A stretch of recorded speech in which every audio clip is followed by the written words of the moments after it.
Our top news for tonight, Bintulu Energy Park to attract $460 billion investment. Sarawak and South Korea to continue close cooperation. Sarawak government closely monitoring COVID-19 situation in Singapore. City Day extols cultural heritage and economic contribution to Sarawak. Officers and volunteers on the front line during SUKMA 2024.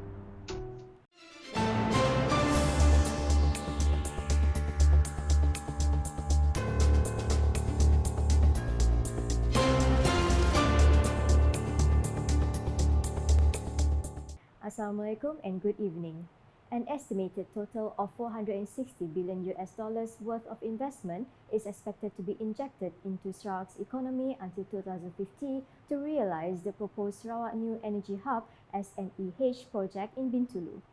Sarawak Premier Datuk Patinggi Tan Sri Dr. Abang Abdul Rahman Zohari Tun Datuk Abang Openg said the amount will include both government spending and private sector investment and equity participation. He said this to the media on Wednesday at the end of a briefing of the proposal by Samsung E&A Corporation during his two-day working visit in Seoul, Korea. The briefings also included the review of the H2 Biscuits hydrogen project, of which the stakeholders are Samsung E&A, Lotte Chemical Corporation and Korean National Oil Corporation, and Sarawak through SEDC Energy, a subsidiary of Sarawak Economic Development Corporation (SEDC). Earlier, the Sarawak government through SEDC Energy, represented by its Chief Executive Officer Robert Hardin, signed the joint development agreement for the H2 Biscuits project. Samsung Engineering will execute the front-end engineering design for the green hydrogen plant with an annual capacity of 150,000 tonnes and a green ammonia conversion plant with a capacity of 850,000 tonnes. Meanwhile, the Executive Vice President of Samsung E&A, Park Chun Hong, also briefed the Sarawak Premier and other attendees on the SNEH project proposal. In his address after the briefings, the Sarawak Premier reiterated that Sarawak would develop its power generation to 10 gigawatts by 2030 to meet the accelerated demand, especially for renewable power. Meanwhile, South Korea and Sarawak both agreed to continue strengthening economic cooperation, especially in the field of renewable energy. Datuk Patinggi Abang Zohari said efforts in this direction were discussed in a meeting between South Korea to the South Korean Ministry of Trade, Industry and Energy and the Sarawak government on Tuesday. He said in the meeting, Korean companies will cooperate with companies from Sarawak, especially SEDC Energy, in the country's transition program to green energy sources. He explained that the Sarawak Economic Development Corporation's SEDC subsidiary will supply hydrogen gas and ammonia for use in Korea in the country's transition effort from coal to renewable sources. Earlier, the Sarawak Premier and his entourage spent an hour inspecting the entire facility of the Yonghun Power Plant, which is located on Yonghun Island in the south of the city. The power plant is under the management of Korea's Southeast Power, which supplies 9.278 gigawatts, 9,278 megawatts of electricity, 6.7% to Korea's energy needs through 5 generation locations. The Sarawak government will continue to monitor the COVID-19 situation in Singapore closely after the government reported a doubling of cases of the epidemic in the country. Sarawak Deputy Premier Dato' Amar Professor Dr. Sim Pui Hian said this is mainly due to the new subvariant of COVID-19, a combination of subvariants KP1 and KP2, now accounting for more than two-thirds of cases in Singapore. He added that the Sarawak government, in collaboration with University Malaysia Sarawak, UNIMAS, is monitoring the latest situation under the Director of the UNIMAS Institute of Community Health and Medicine, Professor Dr. David Pereira, who will release the results of the study on the cases in Singapore. I mean the new variant because UNIMAS Professor Pereira has always monitored, and that's why you see from time to time, right? Even though Professor Pereira will release the findings, and we are very fortunate because very few centers in Malaysia has the capability to do this monitoring. It means gene sequencing, sequence the new variants, and Sarawak. Jabatan Kesihatan Sarawak doesn't have the capacity, but because we work closely with UNIMAS and we give funding to UNIMAS has the capacity to. That's how we in Sarawak we work together, instead of waiting for KL. Yeah. He said this when met by the media after officiating the Wesak Day celebration at the Sarawak Buddhist Association Temple on Wednesday.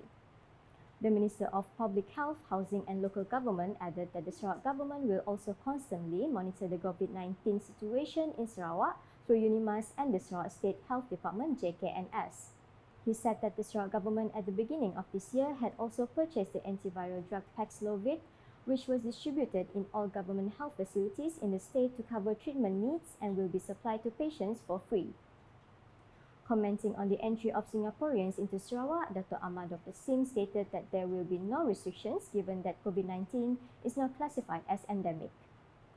Because we're living in virus, right? And we living in virus means that we are opening out. So that means the responsibility is individual. Individual. I hope that individual, including good habits. The Miri City Day highlights the richness of Miri's cultural heritage and its economic contribution to Sarawak. Sarawak Deputy Premier Dr. Ahmad Dr. Sim said Miri has displayed its unique identity as the second city in Sarawak since 20th of May 2005. He said Miri has achieved extraordinary development in terms of infrastructure, including the construction of modern facilities and transport networks. He added that Miri has a rich cultural heritage influenced by the diversity of its indigenous population. So that's what we want to do. So in fact, the Miri aspired to be a great, smart, and international living resort. Right, and that will reflect on your crest. Yeah, so that is not just a slogan. I just want to congratulate Miri. I'm not sure how many of you realize that Miri already part of what 2030, Sarawak 2030. He said while speaking at the Miri City 19th anniversary dinner held at the Eastwood Valley Golf and Country Club Miri on Monday night. He further explained that in recent decades, Miri has diversified its economy beyond oil and gas to also becoming a hub for the tourism sector with the existence of national parks and the beauty of the coastline.